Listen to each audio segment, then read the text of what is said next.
This lecture will last longer than 20 minutes, so feel free to pause it and come back to it so you can watch it over several different times. Most people find that watching something that's longer than 10 minutes is very difficult. However, I found a very difficult time trying to figure out where to stop the lecture and break it into 2 parts. So again, feel free to stop watching and watch it in sections. The purpose of this lecture is to give you an overview of women's health and historical perspectives of what's happened in women's health.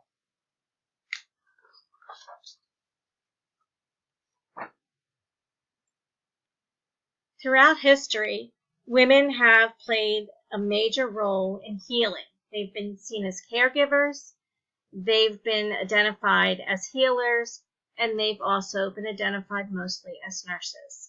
So throughout history, you find women in the role of caregiver, and therefore a lot of what's happened is related to that role. Going all the way back to Plato, one of the most astounding statements from Plato about women is that the womb was like a wandering animal and it longed to have children. When it remained barren for too long after puberty, or if a woman did not have children until she was older, the uterus would become sorely depressed and disturbed, and it would begin straying around the body and cutting off passages. It would affect respiration, it would cause anguish or anxiety, and a whole bunch of diseases. And that would continue until the woman's womb was appeased by passion and love, by having sex with a man and having babies. And his thought was that this was the nature of women and all that is female. So even as far back as Plato, there were some very different views of what women were and how their bodies worked. Hippocrates, known as the father of medicine, believed that a wandering uterus could actually cause epilepsy, seizures, anxiety, vomiting, losing your voice, having lumps, pain, a heavy head, drowsiness, and lethargy. And again, there was a cure for a wandering uterus, and that one of the cures involved having children.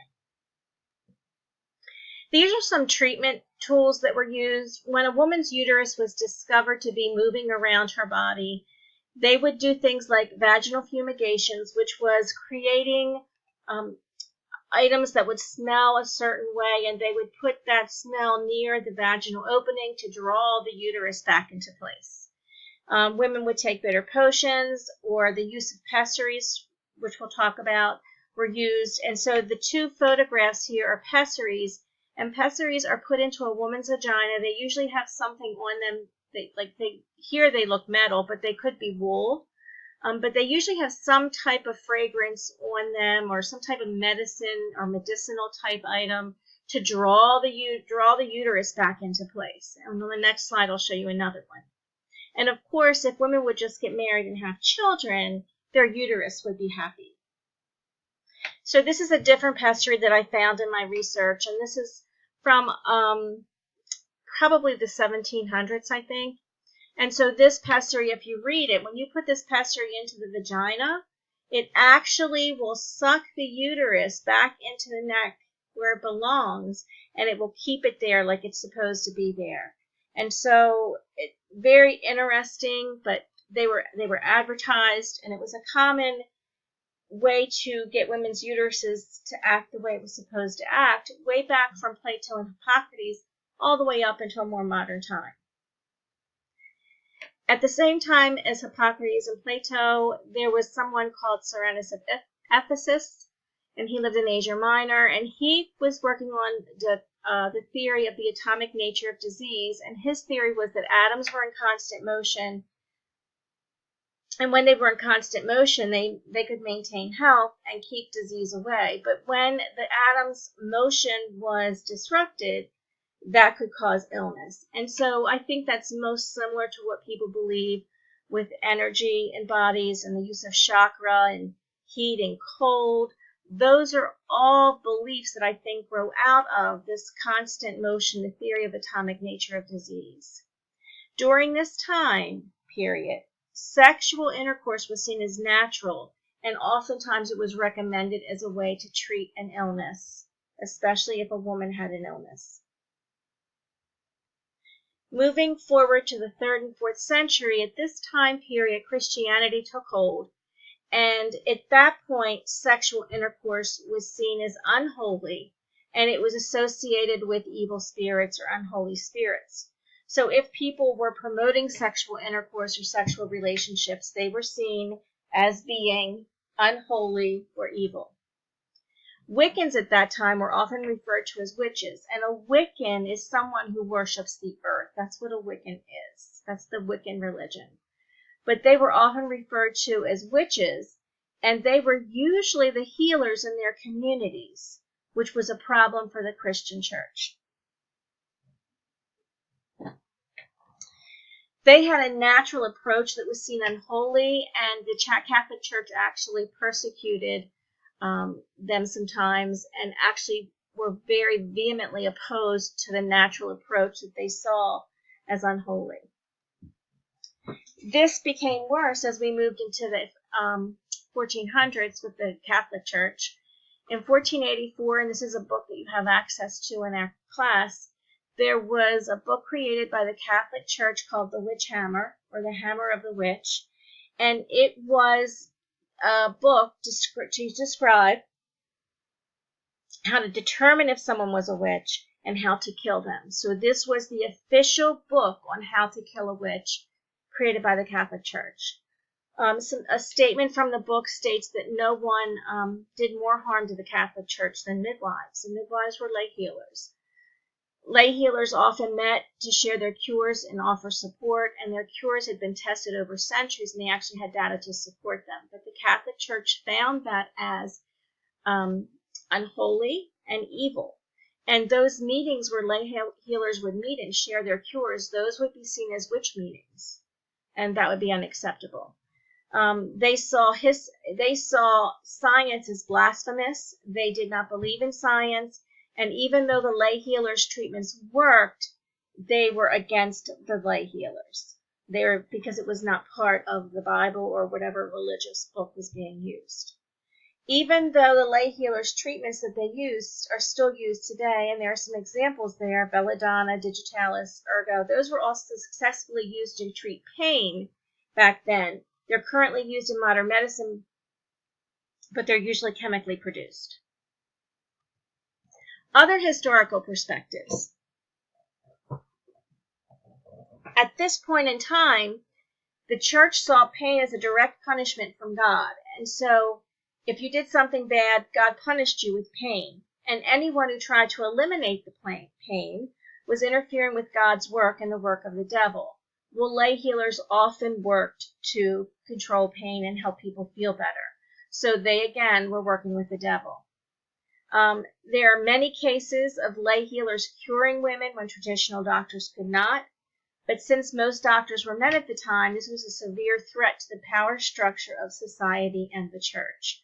So at this point in time, you have society and the church ruled by men, and you have women who are doing a better job of curing women and other people in society, and those women then became a severe threat. So based on the witch's hammer, or the witch hammer, the hammer of the witch, they began to kill witches or Wiccans or lay healers.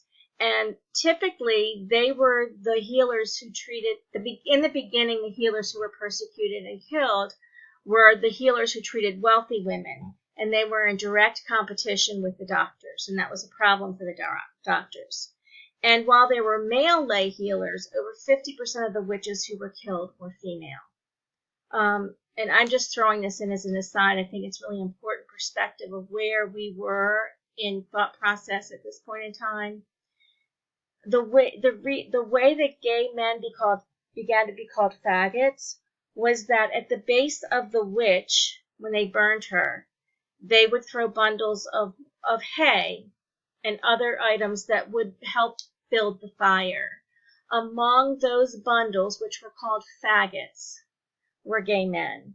And hence, that's why gay men got the name of faggot along the line of history, because faggots, which are bundles of straw and sticks, were used along with gay men at the base of the fire that was used to kill witches. In England in 1562, witchcraft had actually become outlawed, and that added to the instruction of lay healing. And if you remember, lay healers dealt mostly with poorer women. So the poorer women had less access to health care. Witch hunts occurred prior to development of modern medicine, and it didn't really matter health and medical issues, but it was much more related to political, economic, and control issues. So the laws that are being put into place at this time to destroy witches, kill witches, and outlaw witchcraft or outlaw lay healers, that was all done for political, economic, and control. It was not done for any other reason.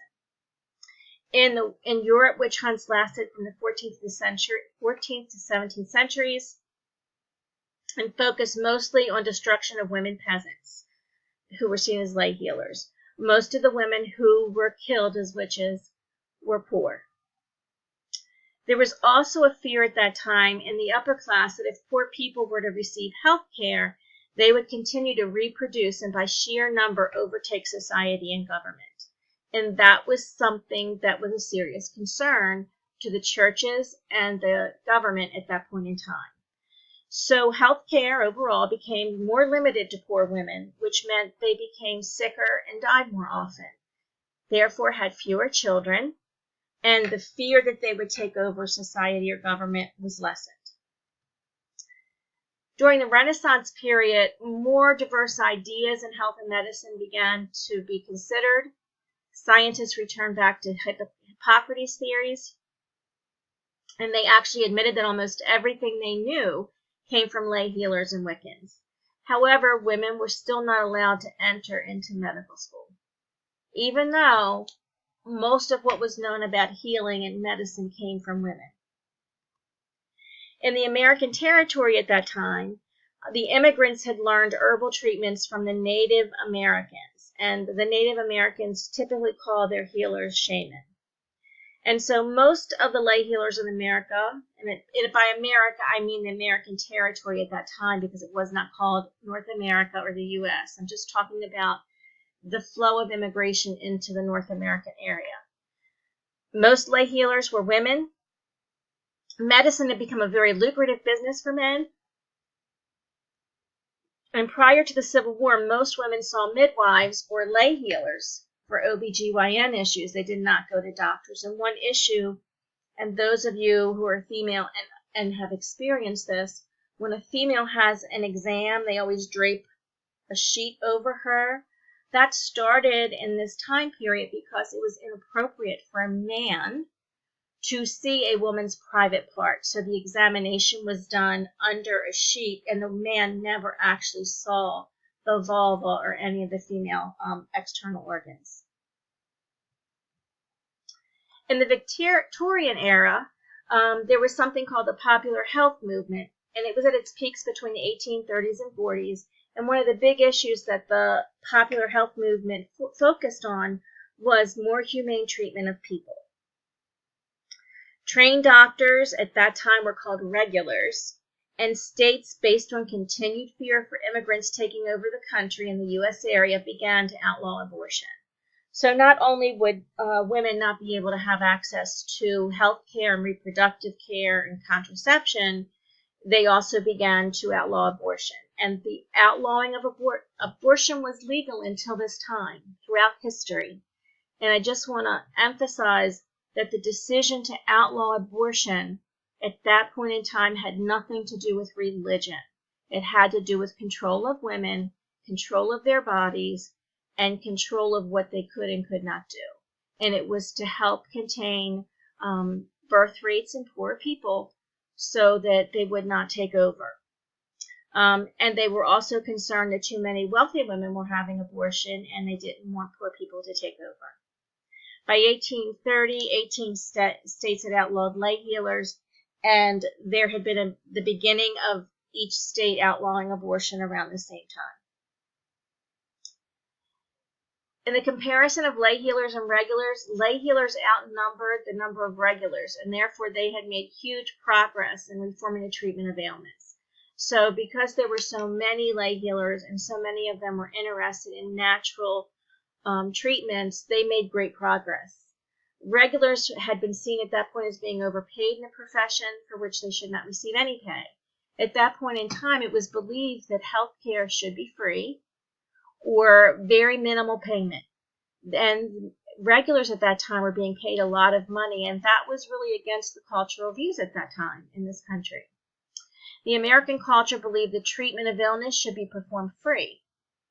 All health care should be free. That was the belief, which is kind of interesting when you think about where we are today.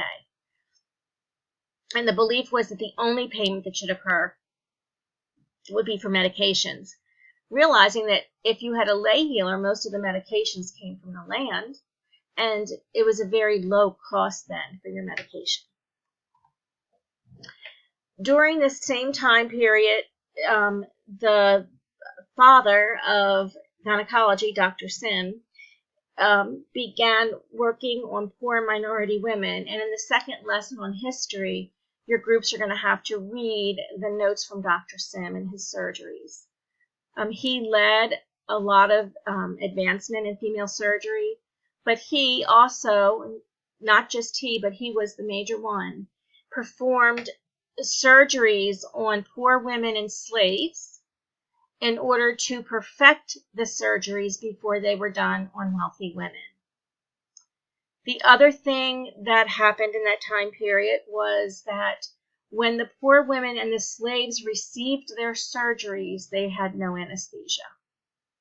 The wealthy women did, but the quote-unquote guinea pigs that he used, who were poor and enslaved women, they did not get anesthesia. And in some of his writings, he states that he feels that is okay, especially for the slaves, because he gave them free room and board and food. And so it's a critical piece when you think about today, when minority and poor people do not trust medical professionals. This is an outgrowth of many things. This is one of them. The Tuskegee study is another. And there are other situations throughout history where the medical field, healthcare, have deliberately hurt poor and minority people in their goal to improve healthcare for everyone else. In the 1800s, the AMA stated some very critical issues. In the late 1840s, the popular movement began to break up, and the AMA made a public stand against any lay healers of any kind and began attacking them morally. Rather than attacking their skills, which they could not because they had very good skills, they had very good results, the AMA began to attack them morally, calling them names, saying they were dirty, they were incompetent, they were from the Dark Ages, they were stupid, and that really, I think it's a very telling point about where we were in history for the AMA to make that kind of public statement. It was also stated that women are innately frail, men are innately strong. Therefore, women had to be retrained to accept the will of men, and all experts should be male, and in this case, in this time period, white male. The other thing that's very interesting in this time frame is that women had no rights to their bodies. If a man felt that a woman had a wandering uterus and he wanted her to have a hysterectomy, the man, the husband, would sign the permission papers for the surgeon to do the surgery. If a man thought that his wife was hysterical or who had hysteria, which is also related to uterine issues, wandering, and the uterine not being well taken care of, the man could have his wife committed into a mental institution.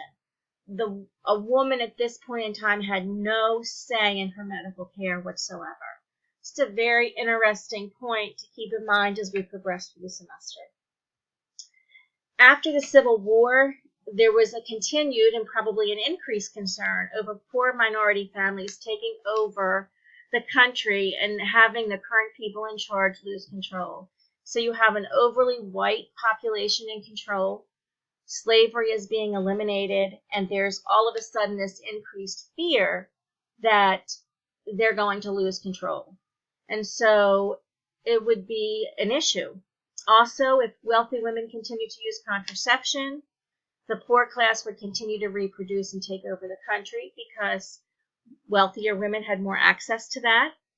The white males who were in control at that time did not want poor people to take over the country. They did not want people of color to take over the country.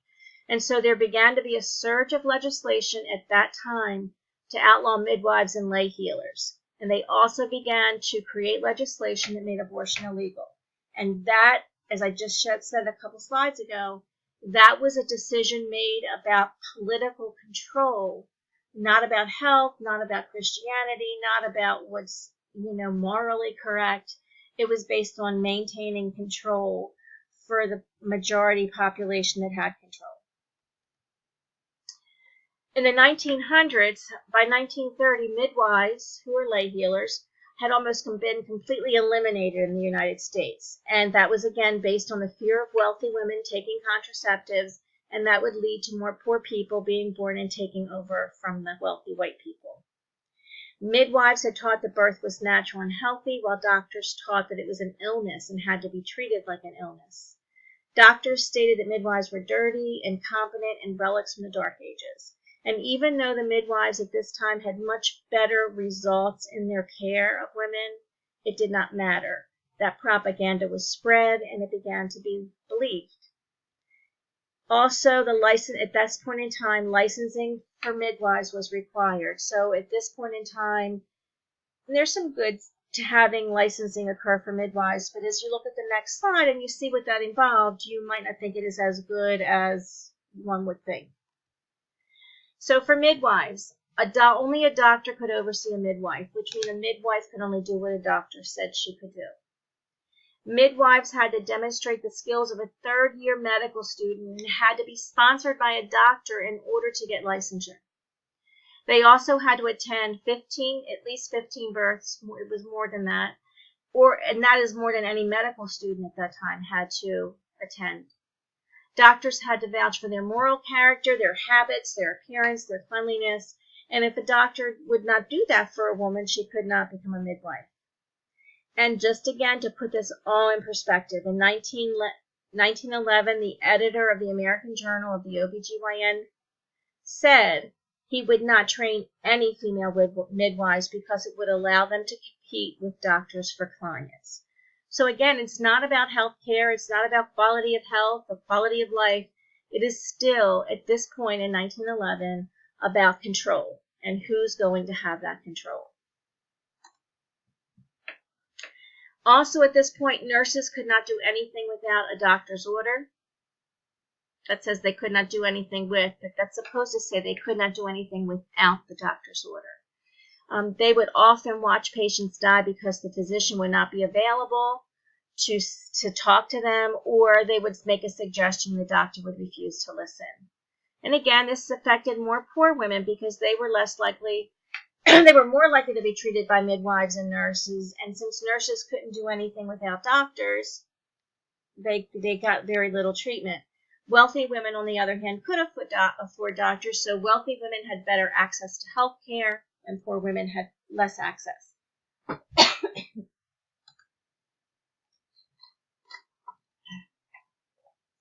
In modern history, we're in the 1900s again, although the germ theory, which was introduced by Louis Pasteur in the 1860s, it did not take hold into the 1900s. So there's this gap in knowledge and what's happening in practice. Having a doctor continued to be a sign of wealth. Wealthy women had doctors, poor women did not, and they still often relied on lay healers and midwives. So let's transition to today, because this is just bits and pieces of society and healthcare with women. This lecture could probably be 4 hours long.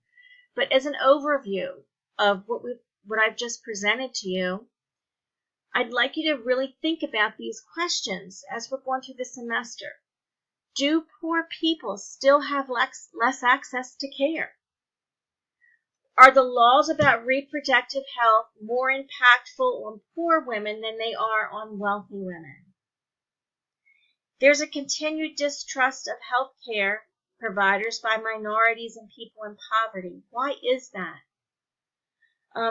Because there's less trust, they have less preventative care, and they're diagnosed later, and that leads to higher death rates.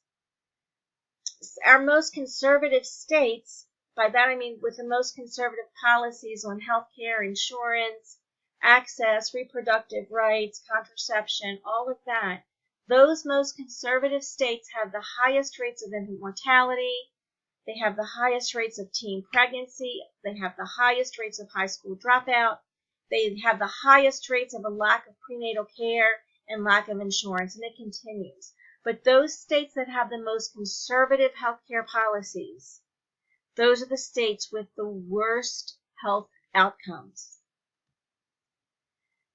Special groups like LGBTQ avoid healthcare because the providers lack cultural competence. So minorities and people in poverty avoid them, special populations avoid them, and anytime there's a lack of cultural competence and therefore a lack of seeking care, there's a continued increased rate of serious illness and death. Poor people I just talked about. Research hospitals are still criticized for using poor minority communities for their studies. They actually have a very large, disproportionate number of poor people in their studies. If a hospital is in an urban area and it recruits from its surrounding neighborhood, it is recruiting poor minority people to participate in their drug studies. That is not appropriate. The federal government has even come down on a couple hospitals in recent history, threatening to take away all of their finances from the federal government. The regulations are still more strict for women to be involved in the final phases of drug testing. And this has lessened somewhat over the last couple decades, but in the past, and less to this extent in nowadays, most drug tests, or the final phases of drug testing, are done on men, and mostly white men. This is the final testing where you're in a very structured atmosphere. It's not the initial testing where they're using poor people. But in the final testing stages, it's usually white men who are testing the drugs. And consistently, results have shown that women have different results from medications than do men. But if all the research is done only on men's reactions to the medication, then the reaction to women is not known, and the dosing and all of that could be off. Insurance companies still, although they're getting better, are more likely to reimburse Western medicine providers like nurses, doctors, over traditional providers like herbalists, acupuncturists, and midwives. And I say traditionalists because those are the first healthcare providers. They are traditional. The modern medical providers that we have today are not traditional. They are actually the newer forms of care. So considering everything in this lecture and other items you're going to learn in the lessons, I want you to really consider throughout the semester how different is our process and the care when compared to historical times. How different are we in the treatment of women, and the treatment of minorities, and the treatment of people living in poverty?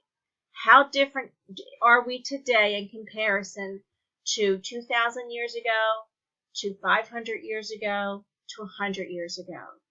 How much have we progressed, or how similar are our processes to the way we treat or have the disparities in treatment of different groups of people?